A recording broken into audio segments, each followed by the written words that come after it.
Olá, tudo bem? O programa Jornalista em Foco hoje conversa com Eloy Oliveira, atualmente repórter na TV Alterosa, afiliado do SBT em Belo Horizonte. Tudo bem? Tudo bom, Mike.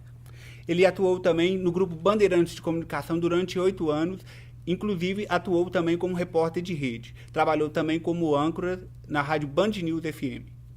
Bom, e começando nosso bate-papo, nós vamos começar falando sobre o LID. O LID, no jornal impresso, responde a 6 questões e na reportagem em TV. Como que é essas questões? Você responde elas todas na matéria? Sim, a nossa preocupação é de sempre responder a essas perguntas, né? Que, onde, como, porquê, quando, né? Sempre ao longo da matéria, né? Ao contrário do jornal impresso, que tem por necessidade, muitas vezes, responder isso logo no primeiro ou no segundo parágrafo, nós temos a liberdade de responder ao longo da matéria. Sim, mas elas são divididas com o apresentador ou não? Às vezes sim, às vezes a gente deixa uma informação do local onde aconteceu o fato para a cabeça, né, que é a parte que o apresentador lê.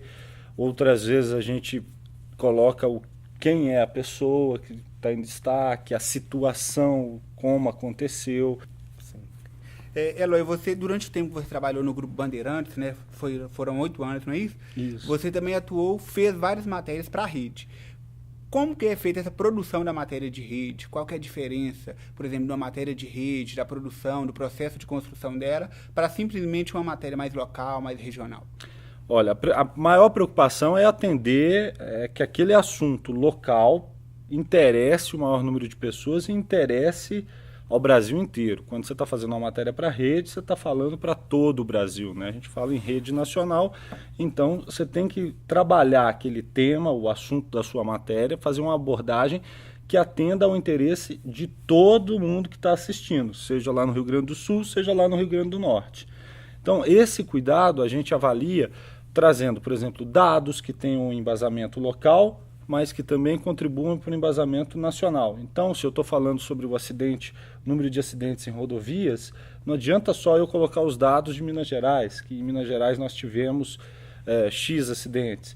É preciso colocar o de Minas Gerais, colocar o do Brasil e destacar o que, por exemplo, foi o maior número. Então, se Minas Gerais foi o maior número, aí a gente destaca esse número, mas sem deixar de considerar os números nacionais. E qual que é a diferença da matéria especial na rádio e na TV? Na rádio, a gente tem uma liberdade para poder trabalhar a matéria com mais profundidade.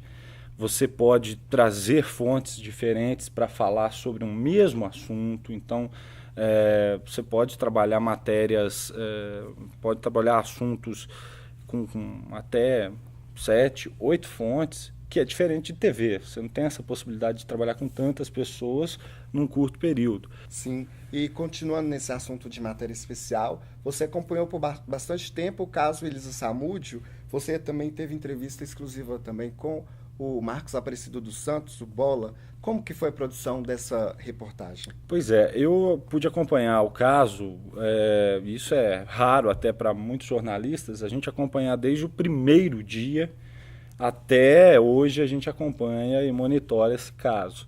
E foi curioso, porque eu estava no Grupo Bandeirantes, eu estava de plantão no final de semana quando estourou a história, a suspeita de que um suposto filho do goleiro Bruno, teria sido sequestrado, e aí a gente foi atrás e aí a coisa se desdobrou, como todo mundo já sabe.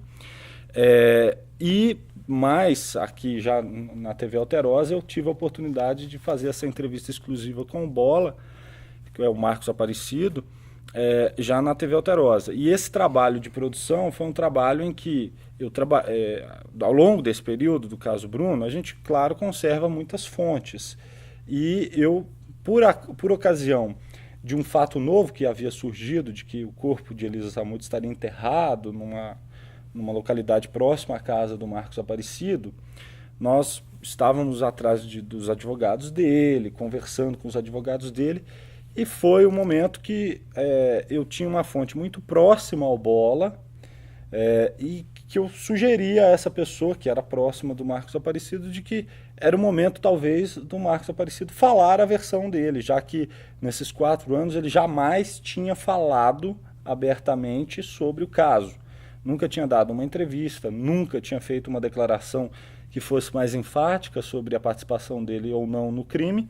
E eu sugeri a essa pessoa que, ao falar com o Marcos Aparecido, aceitou falar. Só que não é simplesmente você bater na porta do presídio onde ele está preso e falar, quero gravar com ele. Durante 1 semana e meia, eu participei de negociação direto com os juízes da Vara de Execuções Penais de Contagem e de Belo Horizonte. Tive conversas com eles para que eles pudessem conceder uma autorização judicial para que a equipe pudesse entrar no presídio e fazer essa gravação. Isso tudo feito por você? Tudo, nesse caso, no caso da entrevista, eu tomei a frente da produção, Sim. porque quase que 100% das fontes que eu ia consultar, desde o juiz até a pessoa que conversava com o Marcos Aparecido, eram fontes minhas, então eu acabei tomando a frente dessa produção. Você acompanha desde a Bandeirantes. Essa questão, essa troca de emissora, nunca prejudicou, não, com suas fontes, assim? Não, acho que faz parte da evolução de qualquer profissional, né? Se você sai de um veículo e vai para outro, a fonte, normalmente, ela acompanha o jornalista, ela não acompanha o veículo, né? A confiança que essas fontes têm é no profissional Eloy Oliveira, né? E o trabalho que o profissional Eloy Oliveira exerce, seja no veículo A ou no veículo B. Então, isso não prejudicou, A não. fonte pode ter, talvez, alguma picuinha com a emissora, não? Às vezes pode ter. Não é o caso das fontes que eu tenho. Não é o caso. Agora, tem também alguns veículos que...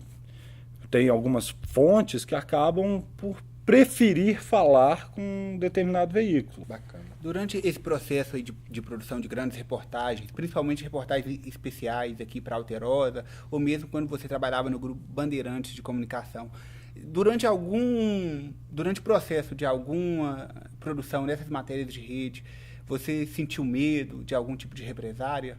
Já passou por uma situação difícil, assim, como repórter? Já. Eu, como repórter local, aqui mesmo na Alterosa, quando eu comecei em 2004, eu cobri o caso dos fiscais de Unai que foram assassinados, e nós sofremos ameaça de morte lá, inclusive, de botarem arma na nossa cara lá em Unai. Então, assim, eu estava com 23 anos, tinha acabado de sair da faculdade e foi uma situação bastante temerária.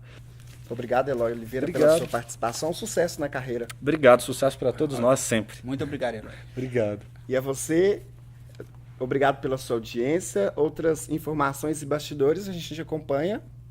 Confira os bastidores dessa entrevista no nosso blog Jornalista em Foco na internet.